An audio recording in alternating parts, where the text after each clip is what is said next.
supposed to go on a date today, and the guy was super cute, super nice. We matched on Hinge, and I was like, okay, what's the red flag, right? Well, the red flag is that he ghosted me.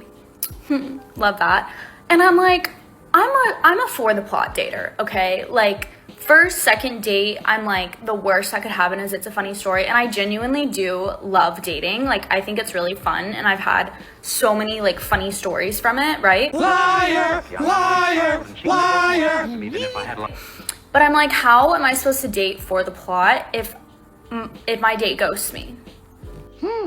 That's a mystery. Well, that's your problem right there. This concept of dating for the plot is one of the most self-indulgent and asinine things that you can do. Just proves that you're assuming that these dates will ultimately fail and you're just looking for funny stories to tell because you have no other way to entertain yourself in life. You act as if it's just one gigantic movie where you're the belle of the ball and you're just waiting for your Prince Charming to give you a crystal shoe that's worth $10,000 on the open market. And odds are, if this guy saw that, that's why he ghosted you. Either that or he had really important things to do, like go to his garage and sort through his crates of VHS tapes to see if there's any worth selling on eBay. And I'm like, I'm no stranger. Like, I've been ghosted before. Like, it doesn't happen that often, but Liar, liar, liar. like, it is like a hit to the ego, if anything. And it's like when you are like actively dating, like you're gonna get ghosted. Like, that's just how it works, especially if you're on Hinge. I understand that. But I was actually looking forward to this date, and I could not tell you the last time that I was like genuinely excited to like hang out with somebody. And that's what sucks about it, is because I was like, oh my god, damn, like we didn't even have like the opportunity, like he didn't even have the opportunity to reject me in person. Like, it had to be before. I'm so annoyed.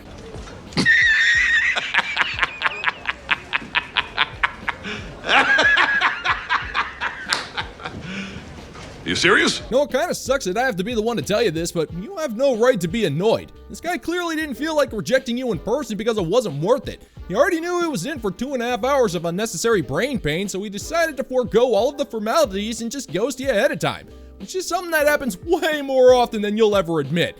Men were not put on this earth to make your life interesting. I mean, you said it yourself. You're actively dating, and yet despite all of these dates, you've only been looking forward to one of them, which means that you've not only been ghosted multiple times, you're also just a horrible date altogether, which means that the plot of your life is so horrible that nobody wants to be a part of it. I know it, your family knows it, dogs know it. Nothing humbles a man more than realizing the woman he took for granted is still the woman that everybody wants. He thought that by walking away, all of a sudden, it would make you undesirable. If anything, it just made you unattainable to him. Because so often, access breeds entitlement. He thought that he was entitled to a woman like you because you never left his side, because you were that ride or die, when actually it was a privilege for him to even have access to you until that access is taken away. But even then, that's not what kills him.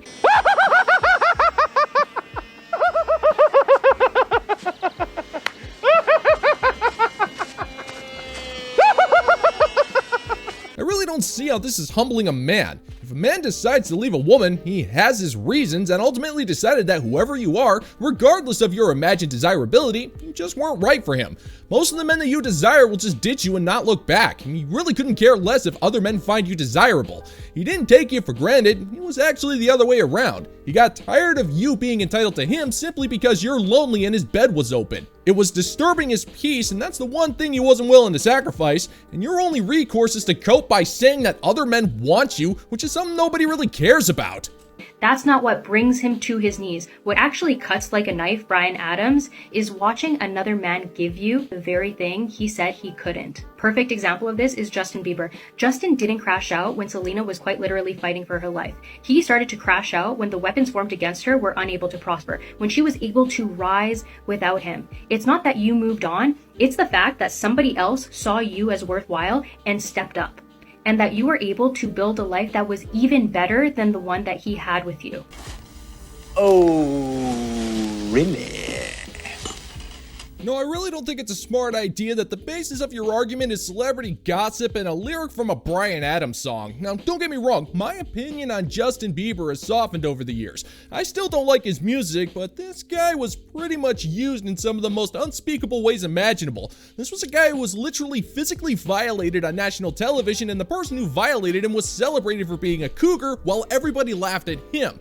Now, say what you want about the guy, but in my opinion, that's more screwed up in several different ways. And the fact that you're taking this guy who's completely destroyed as a teenager and using it to prove your argument with supermarket tabloids as your evidence just proves that you know next to nothing about people. That's what actually breaks him, because now he gets to watch another man honor the same woman he overlooked and disrespected. So when a man says to you, I don't think I can give you what you need, what he's also telling you is, I'm not willing to grow. I'm not willing to become the man that can keep a woman like you. But when you finally stop arguing, when you stop trying to convince him of your worth, and you leave that avoidant man alone for the last time, the moment you stop crying, that's the moment he starts.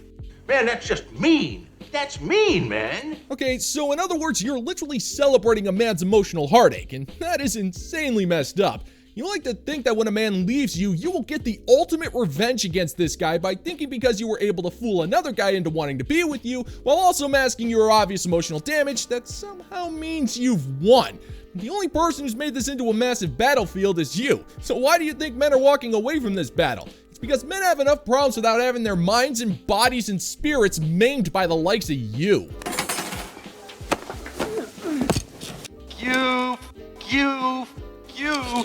You're cool.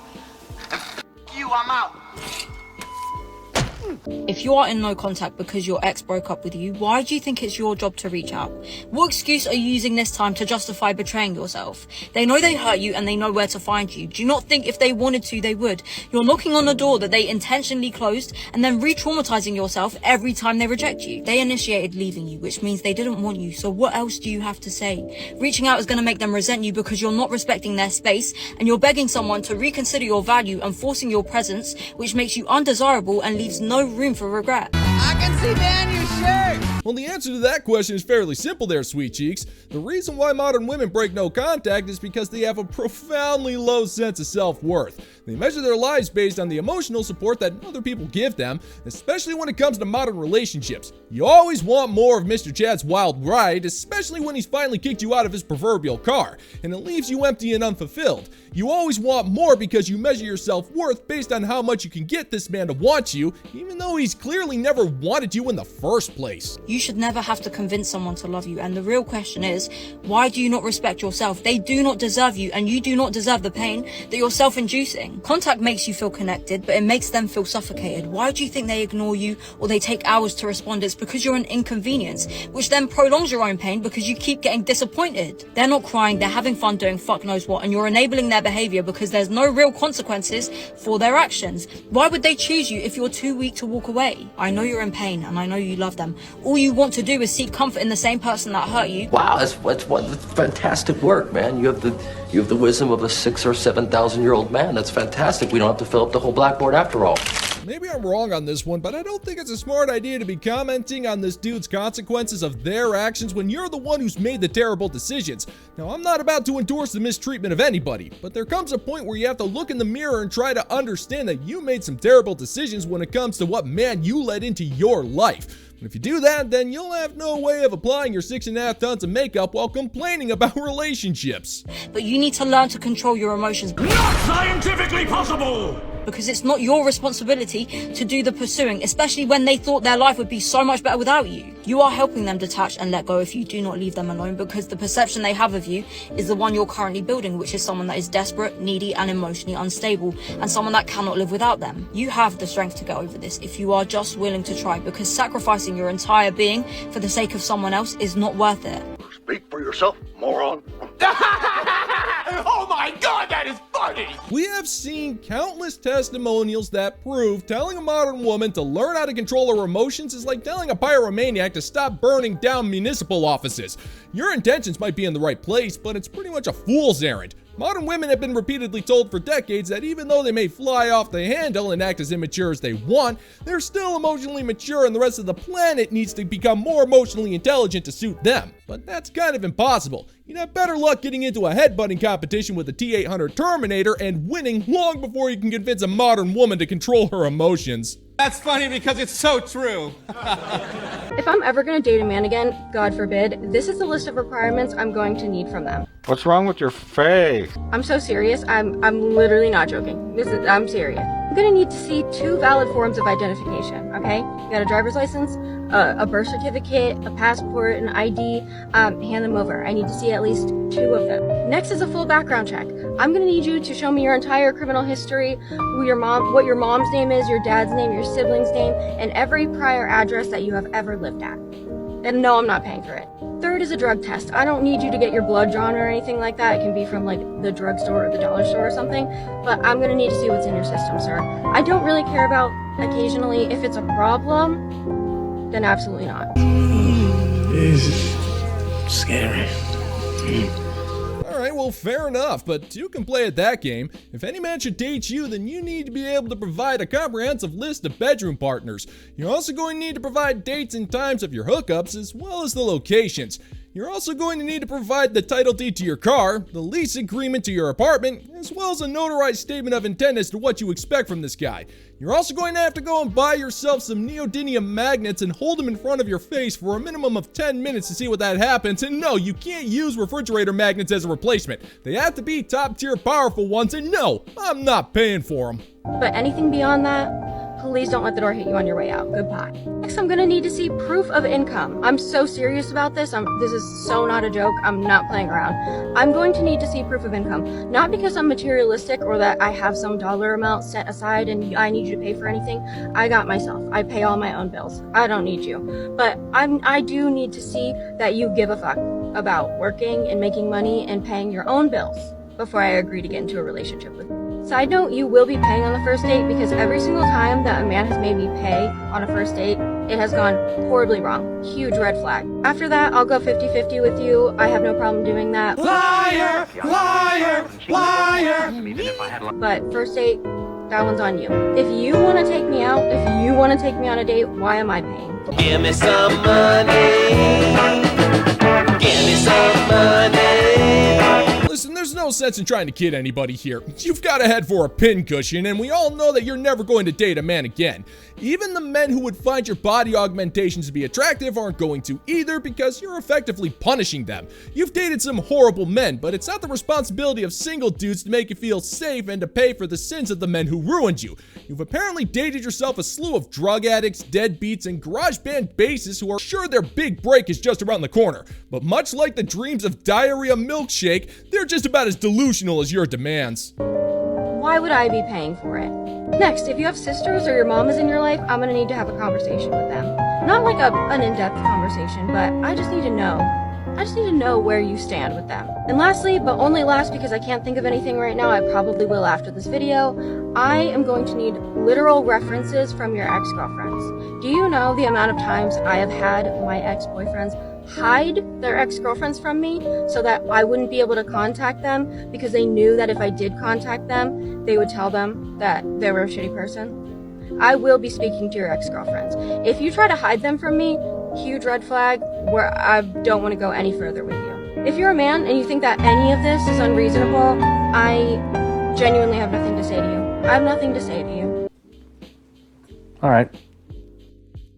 Really don't think you can sit there with all of your psychological baggage and metal stuck to your face and act like you're the emotionally superior one. Now, I get it. Sometimes we go through bad relationships, but you're obviously telling men that you have trust issues, that you're cheap, and even if these guys did all of these things, for reasons that make sense to exactly nobody, you'll still find a reason to not only dump him, but also blame him for your terrible life decisions. Now, we are not responsible for your ex-boyfriends, and we won't play this stupid game. And deep down, you know this, but you'll deny it as you go to your next appointment to waste money as you figure out a way to get yet another hole pierced through your septum. Emotional damage. I have a question. Is anyone dating anymore? I feel like I'm certainly not, and a lot of my single girlfriends aren't. And I say that meaning like they just don't feel like it. Their interests are elsewhere. It's like focusing on career or traveling, hanging out with girlfriends. Like, we're single and we're in our early 30s, like I'm 31, and maybe we should be more concerned, but we're just like, I don't care anymore. Curious if this is like a broader phenomenon, or is it just like my circle, or is this time of year? I don't know. I just wanted to pose this question. It's crazy and kind of great. Not gonna lie. Liar, your pants on fire. Well, if it's so great that nobody is dating you, then why are you asking why people aren't dating anymore? Now, you've just answered your question. You're over the age of 30, so you've aged out of the dating pool. And if you're still single at your age, then there's an obvious reason why. Now, whether it's because of Chad chasing, Tyrone tumbling, or the fine art of pookie pokery, it doesn't really matter. The sheer entitlement modern women harbor towards the proud members of the illustrious bottom 95% club isn't going to fare well with you and your single girl besties. But go ahead and dilute yourself into thinking that you're happy, sister. You're about as happy as a modern woman on antidepressants and 2 monthly sessions of therapy. And if that's your goal in life, then mission friggin' accomplished.